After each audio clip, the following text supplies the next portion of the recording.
300 জন হামের রোগীর সামনে তো মাননীয় স্পিকার আমি কথা বলছি না। জাতিকে যদি আমরা খুব ভয় দেখিয়ে ফেলি তাহলে কিন্তু জাতি রোগাগ্রস্ত হয়ে যায়।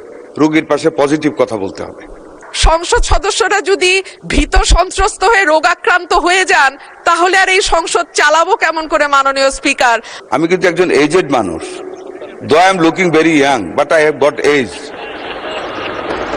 Don't get nervous, I am fit. মাননীয় সদস্য রুমিন ফারহানা একটি প্রশ্ন করতে পারেন। স্পিকার, আপনাকে ধন্যবাদ। মাননীয় স্পিকার, আমাদের মন্ত্রী মহোদয় অত্যন্ত সেনসিটিভ হয়ে গেলেন। উনি লক্ষ্য করলেন না যে আমি সংসদে সবার মধ্যে সীমাবদ্ধ না থেকে কথাটি উত্থাপন করিনি। এটা কিন্তু আমি আমার বক্তব্য দেওয়ার সময় বলি নাই। মাননীয় স্পিকার, আমাদের মাননীয় মন্ত্রী বললেন রোগীকে ভয়ে দেখাতে হয় না, সাহস দিতে হয়। আমি তো জানতাম আমি 300 জন সংসদ সদস্যের সামনে কথা বলছি, 300 জন হামের রোগীর সামনে তো মাননীয় স্পিকার আমি কথা বলছি না। আর সংসদে আমি যদি স্বাস্থ্যের প্রশ্নে বলতে না পারি কথা, সংসদ সদস্যরা যদি ভীত সন্ত্রস্ত হয়ে রোগাক্রান্ত হয়ে যান তাহলে আর এই সংসদ চালাবো কেমন করে মাননীয় স্পিকার? আমি জুনিয়র সদস্য, আমার বুঝে আসে না। যাই হোক, স্বাস্থ্য অধিদপ্তর জানিয়েছে সর্বশেষ 20 দিন 15ই মার্চ থেকে 4 এপ্রিল 98 জন শিশু সন্দেহজনক হামে মারা গেছে আর নিশ্চিত মৃত্যু হয়েছে 16 জন। সর্বশেষ 24 ঘন্টায় সন্দেহজনক হামে মারা গেছে 4 জন, নিশ্চিত হামে 2 জনের মৃত্যু হয়েছে। তবে গত 2 সপ্তাহে প্রথম আলো দেশের বিভিন্ন হাসপাতাল কর্তৃপক্ষের সঙ্গে যোগাযোগ করে হামে মৃত্যুর সংখ্যা 61 বলে জানিয়েছে। দেশে হামে মৃত্যু হার ছিল 10 লাখে 1% আর এখন তা বেড়ে হয়েছে 16.8%।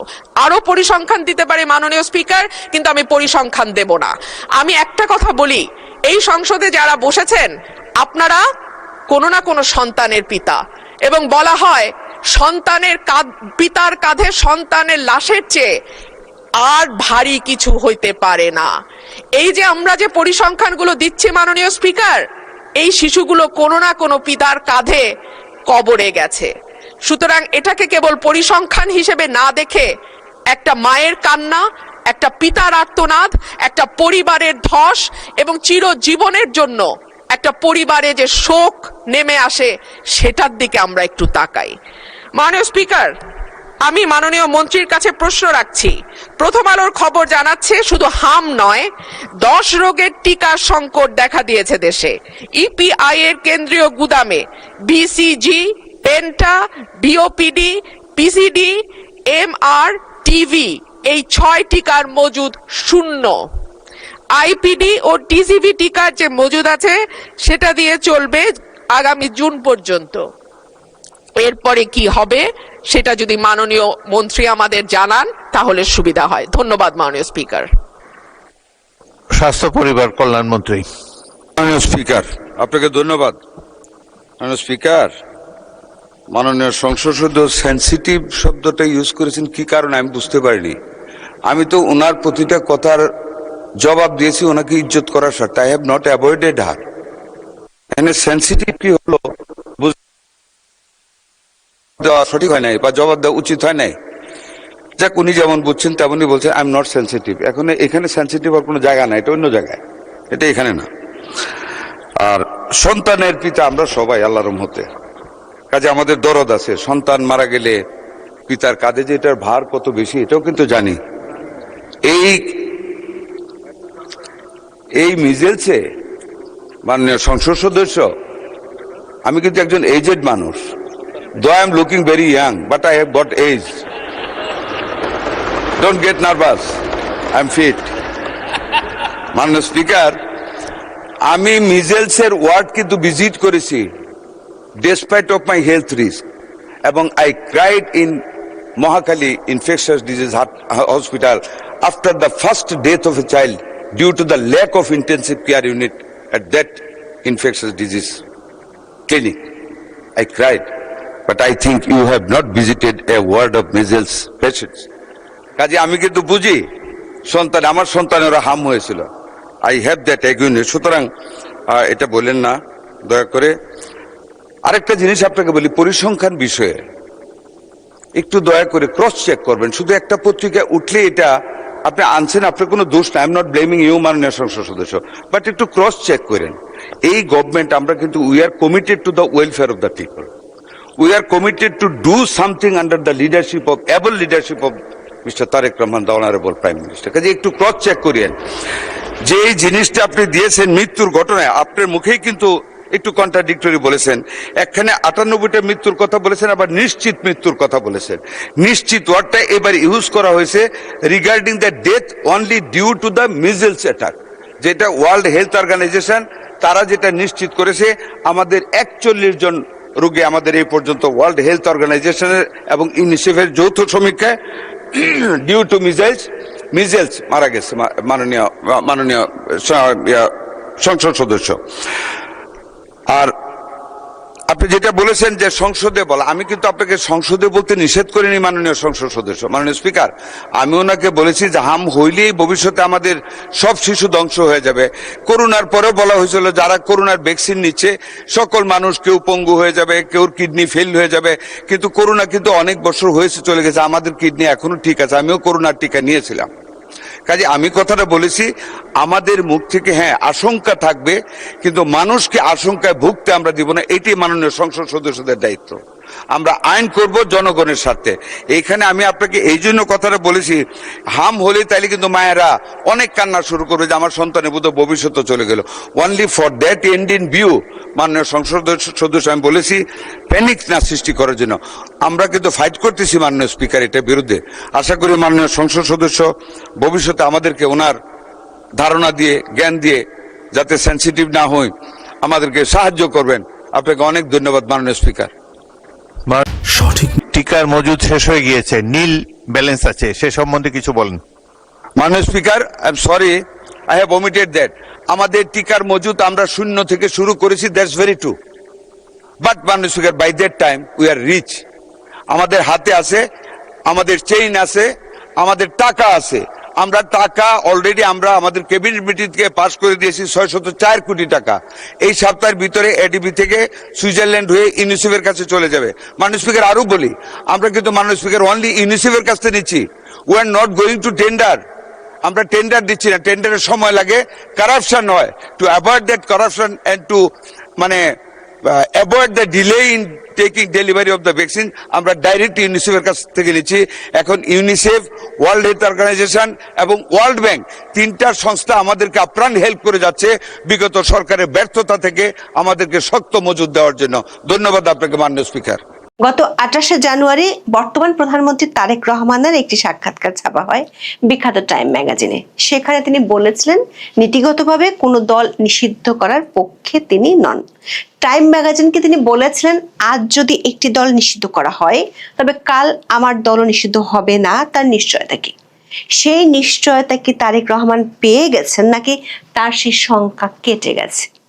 এমন প্রশ্ন উঠেছে কারণ বাংলাদেশের গণমাধ্যমের খবর হলো মোহাম্মদ ইউনূস তার কিংস পার্টিকে খুশি করার জন্য রাজনৈতিক দল নিষিদ্ধের বিধান যুক্ত করে সন্ত্রাস দমন আইনের সংশোধনী এনে যে অধ্যাদেশ জারি করেছিলেন সেই সমালোচিত ও নিন্দিত অধ্যাদেশটি পাশ করার জন্য সংসদের কাছে সুপারিশ করেছে সরকারি দল বিএনপি।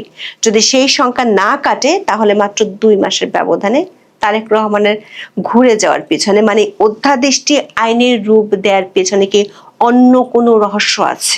প্রশ্ন হলো, ভোটের আগে সরকার আইনমন্ত্রী, স্বরাষ্ট্রমন্ত্রী এমনকি প্রধানমন্ত্রী যারা দল নিষিদ্ধের পক্ষে মত দিয়েছিলেন, যে দলটি আওয়ামী লীগের ভোটারদের কাছে ভোট চাইতে গিয়ে মুখে ফেনা তুলে ফেলেছিল, তারা কেন এখন নির্বাহী আদেশে দল নিষিদ্ধের অধ্যাদেশকে আইনে পরিণত করতে চাইছে, যেখানে অধ্যাদেশটি করাই হয়েছিল আওয়ামী লীগকে দমিয়ে রাখতে?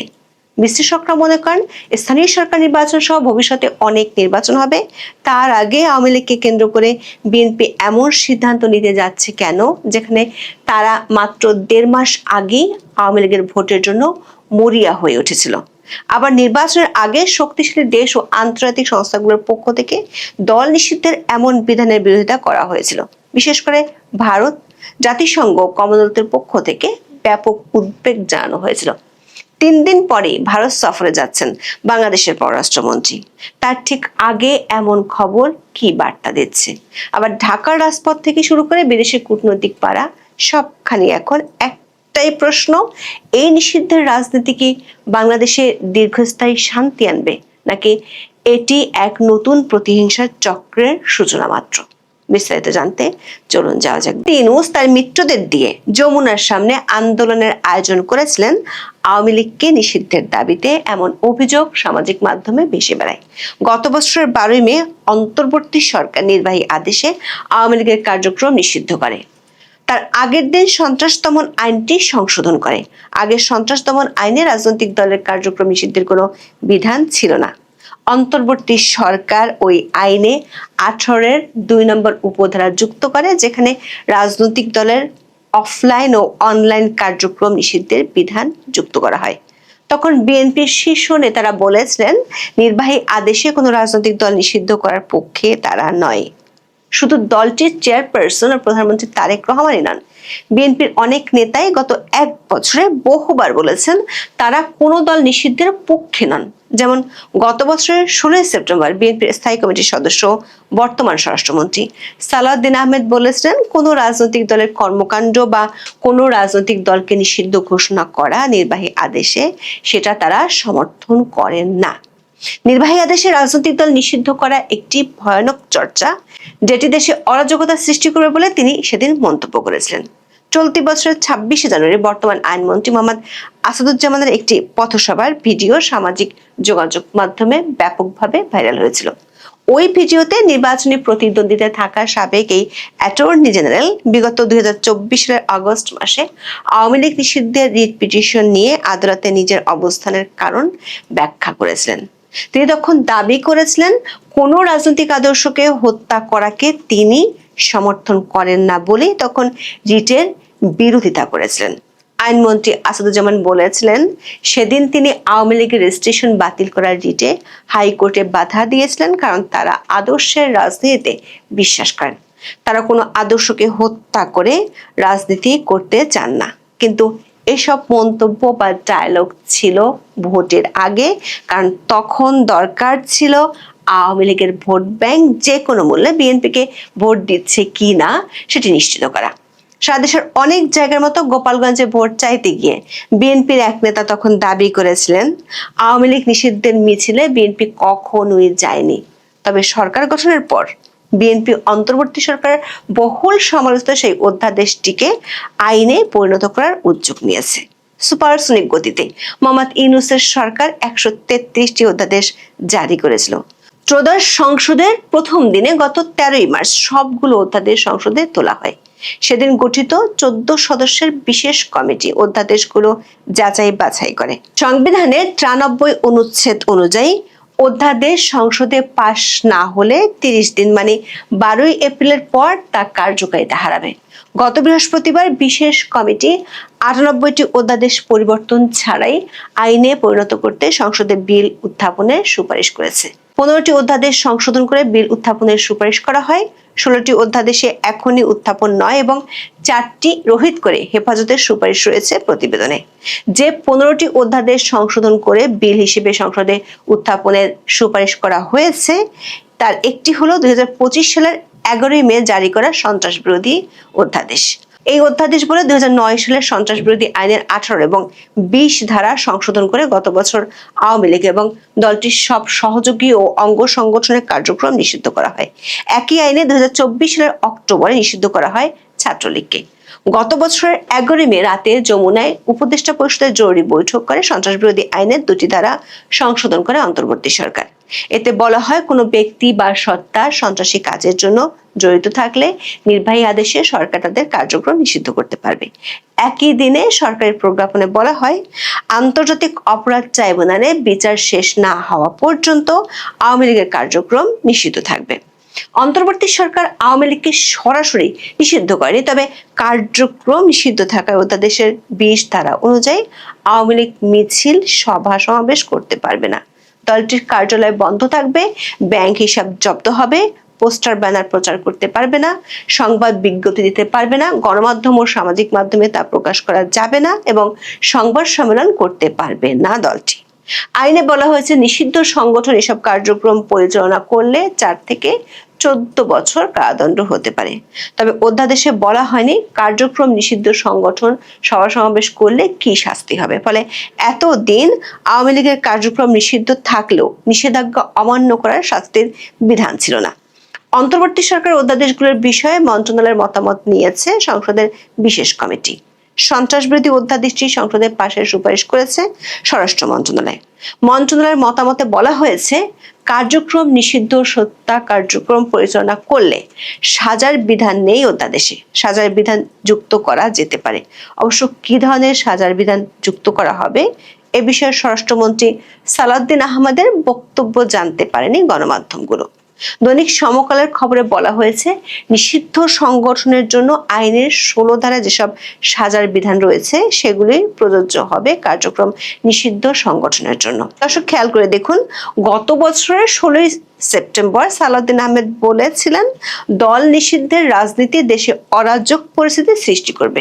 প্রশ্ন হলো কেন বিএনপি এমন ইউটার্ন নিতে যাচ্ছে, বিশেষ করে বৈশ্বিক রাজনীতির এক জটিল সময়কালে, যেখানে এভাবে দল নিষিদ্ধের বিরুদ্ধে শক্তিশালী দেশ ও সংস্থাগুলো তাদের অবস্থানের কথা আগেই জানিয়েছিল। যুক্তরাষ্ট্র, ভারত, ইউরোপীয় ইউনিয়ন, কমনওয়েলথ এবং জাতিসংঘ সবাই কোন রাজনৈতিক দলকে পুরোপুরি নিষিদ্ধ করার বিপক্ষে তাদের অবস্থান স্পষ্ট করেছে। জাতিসংঘের মানবাধিকার কমিশন থেকে পাঠানো এক চিঠিতে স্পষ্ট করে বলা হয়েছিল কোন রাজনৈতিক দলকে নিষিদ্ধ করা হচ্ছে মত প্রকাশের স্বাধীনতা এবং সংগঠনের অধিকারের উপর সবচেয়ে বড় আঘাত। জাতিসংঘ বারবার মনে করিয়ে দিয়েছে সন্ত্রাস দমন আইনকে রাজনৈতিক প্রতিপক্ষ দমনের হাতিয়ার হিসেবে ব্যবহার করা আন্তর্জাতিক আইনের পরিপন্থী। যুক্তরাষ্ট্রের আইন প্রণেতারা এবং পররাষ্ট্র দপ্তর একাধিকবার বলেছে দল নিষিদ্ধ করার পরিবর্তে কেবল অপরাধে লিপ্ত ব্যক্তিদের বিচার হওয়া উচিত। আন্তর্জাতিক সম্প্রদায়ের এই অসম্মতি সত্ত্বেও বিএনপি কেন এই পথে হাঁটছে? আবার মাত্র 3 দিন পর ভারতে যাচ্ছেন বাংলাদেশের পররাষ্ট্রমন্ত্রী খলিলুর রহমান। ভারতই প্রথম দেশ যারা আওয়ামী লীগের কার্যক্রম নিষিদ্ধের পর আনুষ্ঠানিকভাবে উদ্বেগ জানিয়েছিল। এই সফরের ঠিক আগে আওয়ামী লীগকে নিষিদ্ধের অধ্যাদেশ সংসদে তোলার সুপারিশ করার খবরটি অত্যন্ত তাৎপর্যপূর্ণ। এটি দিল্লির জন্য একটি কড়া কূটনৈতিক বার্তা হিসেবে দেখা হচ্ছে, যা দুই দেশের সম্পর্কের শীতলতাকে আরো বাড়িয়ে দিতে পারে। ভারত ঐতিহাসিকভাবে আওয়ামী লীগকে তাদের সবচেয়ে বিশ্বস্ত মিত্র হিসেবে বিবেচনা করে। দিল্লির নিরাপত্তা বিশ্লেষকদের মতে বাংলাদেশে আওয়ামী লীগ পুরোপুরি নিশ্চিহ্ন হয়ে গেলে সেখানে ভারত বিরোধী শক্তি এবং মৌলবাদী গোষ্ঠীর উত্থান ঘটবে। বিশেষ করে জামাত ইসলামের পুনরুত্থান এবং এনসিপির ভারত বিরোধী বক্তব্য ভারতকে বিচলিত করেছে। ভারতের national security adviser Ajit Doval এবং অন্যান্য উচ্চ